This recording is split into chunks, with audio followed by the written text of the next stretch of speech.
तरह पलायन करेगा हिंदू? भारत में संविधान चल रहा है क्योंकि भारत में हिंदू बहुसंख्यक है। भारत में लोकतंत्र चल रहा है क्योंकि यहां हिंदू बहुसंख्यक है।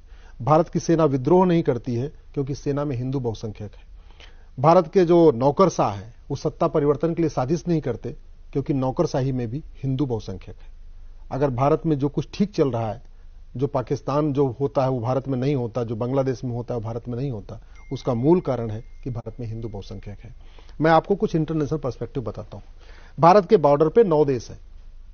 9 देश में 9 के 9 उनके टारगेट पे हैं कि 9 के 9 को उसको खुरासान कहते हैं। बेसिकली वो खुरासान प्रांत कहते हैं कि पूरे खुरासान पे गजवा हिंद करना। जब हम गजवा हिंद की बात करते हैं तो हिंदुस्तान को नहीं कन्वर्ट करना, उस पूरे खुरासान को ही कन्वर्ट कर देना। ये जिहादी डॉक्ट्रिन है। जिहादी डॉक्ट्रिन है। रिटन डॉक्यूमेंटेड है, मल्टीपल कॉन्स्पिरेसी थ्योरी नहीं है जिसको कई वामपंथी पत्रकार कहते हैं। तो बोलते हैं दुनिया का सबसे बड़ा जमाती संगठन जो 150 देशों में काम करता है, जिसको रूस ने बैन किया, तजाकिस्तान ने बैन किया, उज्बेकिस्तान ने बैन किया है, विकिपीडिया पे अवेलेबल है, उसका मुख्यालय भारत में है।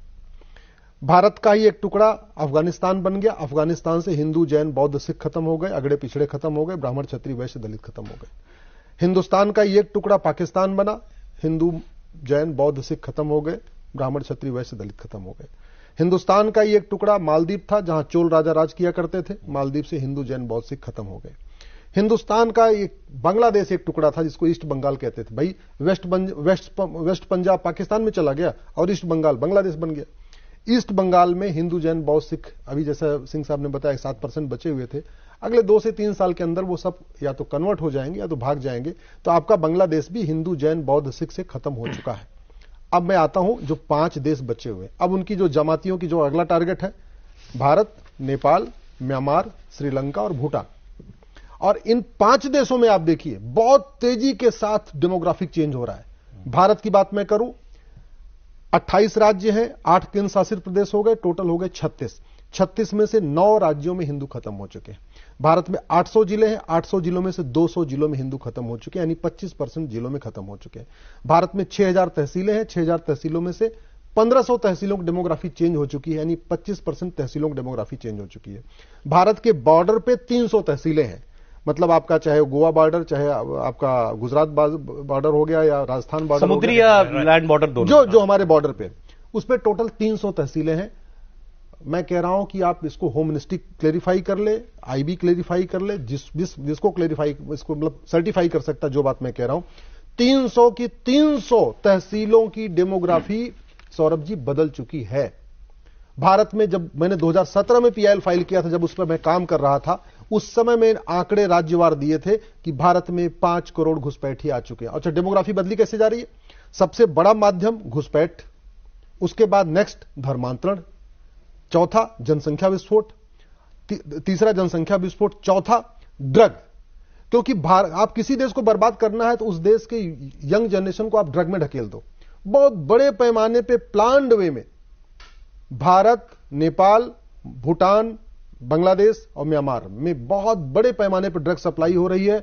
स्कूल में, कॉलेज में, यूनिवर्सिटी में ड्रग सप्लाई हो रही है। और 5वां जो टूल यूज किया जा रहा है, अश्लीलता। इंस्टाग्राम के माध्यम से, रील के माध्यम से हमारी यंग जनरेशन को पूरा कामुक बना दिया जा रहा है। उससे कोई मतलब ही धर्म क्या होता है, डेमोग्राफी क्या होता है, भारत के लिए क्या खतरा है। जब एक हमारा यंग यूथ नशे में चला गया और अश्लीलता में डूब गया, उसके बाद उसको कोई फर्क नहीं पड़ता कि कितने हिंदू बचे हैं, कितने जैन बचे हैं, हम काफी के क्षेत्र पे हम क्या डिस्कशन कर रहे हैं, वो मतलब उससे बाहर हो जाएगा। इसके एक पॉइंट पर आते हुए, आपने अपनी बात शुरुआत की थी एक संस्था से, आपने तबलीगी जमात की शायद आप बात जी।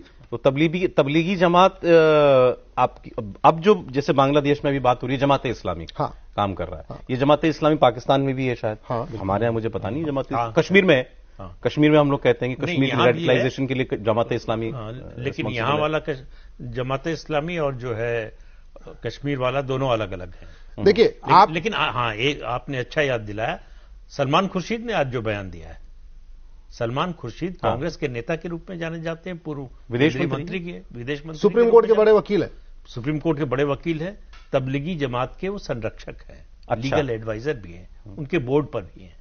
तबलीगी जमात नहीं, जमात इस्लामी की। जमात इस्लामी के, हाँ बिल्कुल। तो जमात इस्लामी, और ये सारी जमात इस्लामी एक ही हुई ना, बांग्लादेश, भारत, पाकिस्तान से मिला के। आप सर, आप जितने नाम ले रहे हैं ना, आप टहनियों का नाम ले रहे हैं, आप पत्तों का नाम ले रहे हैं। For the record Salman Khurshid आज इसलिए चर्चा में है क्योंकि उन्होंने कल एक बुक लॉन्च के मौके पर यह कहा है जो बांग्लादेश में हुआ ये हिंदुस्तान में भी हो सकता है, लेकिन हिंदुस्तान मुल्क बहुत बड़ा है, इसलिए यहां चीजों को ट्रैवल करने में बहुत टाइम लगता है, इसलिए एक अचानक से वो विस्फोट नहीं हो सकता जैसा बांग्लादेश के अंदर हो गया। ये ऑन रिकॉर्ड उनका कहा हुआ स्टेटमेंट। अब ये जो खतरे हैं इसके लिए ये खतरा मैं सर इसलिए मैं जहां आ रहा था वो बात रह गई कि ये सारी एक्टिविटीज हो रही हैं और आपने बताया ये सब इंटरकनेक्टेड हैं। वहां जमात इस्लामी तो कर रहा है ना बांग्लादेश में जो कुछ कर रहा है, जिन लोगों को जो मारकाट मची है। सारे के सारे वेल कनेक्टेड हैं, वेल ऑर्गेनाइज्ड हैं, चाहे वो पाकिस्तान का जमात इस्लामी है, चाहे भारत का पीएफआई है, चाहे बांग्लादेश का जमात इस्लामी है, सब कनेक्टेड है। अल्टीमेट सोच है गजवा हिंद। अब मैं फिर से करेक्ट कर दूं, गजवा हिंद का मतलब केवल हिंदुस्तान से हिंदुओं को खत्म नहीं करना, क्योंकि तो पूरी दुनिया में इस्लाम, जैन, बौद्ध, सिख और हिंदू, ये सब हिंदू ही हैं।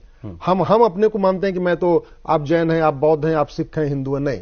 गजवा हिंद का मतलब सारे के सारे, और बड़ी सक्सेसफुली भारत का हिस्सा अफगानिस्तान, भारत का हिस्सा पाकिस्तान, भारत का हिस्सा मालदीव, भारत का हिस्सा आपका बांग्लादेश ऑलरेडी कन्वर्ट हो चुका है। बांग्लादेश में जो खेल चल रहा है, और भारत के अंदर विदिन, और बड़े प्लान्ड में उन्होंने भारत के अंदर सांसदों विधायकों को भी अपने पेरोल पर रख लिया। पत्रकारों को बुरा मत मानिएगा, भारत के बहुत सारे पत्रकार भी जमातियों के पेरोल पे हैं, उनको फंडिंग आती है।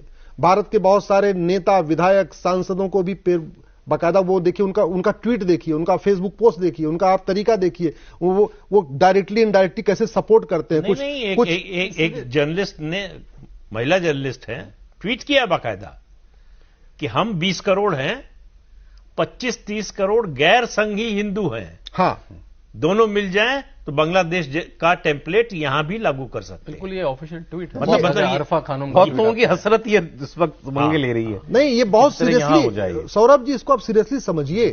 हमारे पूर्वजों ने कभी सोचा नहीं था कि पाकिस्तान छोड़ के भागना पड़ेगा। आडवाणी जी, राम जेठमलानी जी, पृथ्वीराज कपूर जी ने, सुनील दत्त जी ने, गुलजार साहब ने, मिल्खा सिंह ने, लाला अमरनाथ ने कभी सोचा था कि अपना घर परिवार छोड़ के भागना पड़ेगा? भागे कि नहीं भागे? अरे आप तो छोड़िए, जो कुछ बांग्लादेश में एक हफ्ते से हो रहा है, एक सप्ताह के पहले क्या बांग्लादेश के हिंदू, जैन, बौद्ध ने, सिखों ने सोचा था मेरी दुकान जल जाएगी?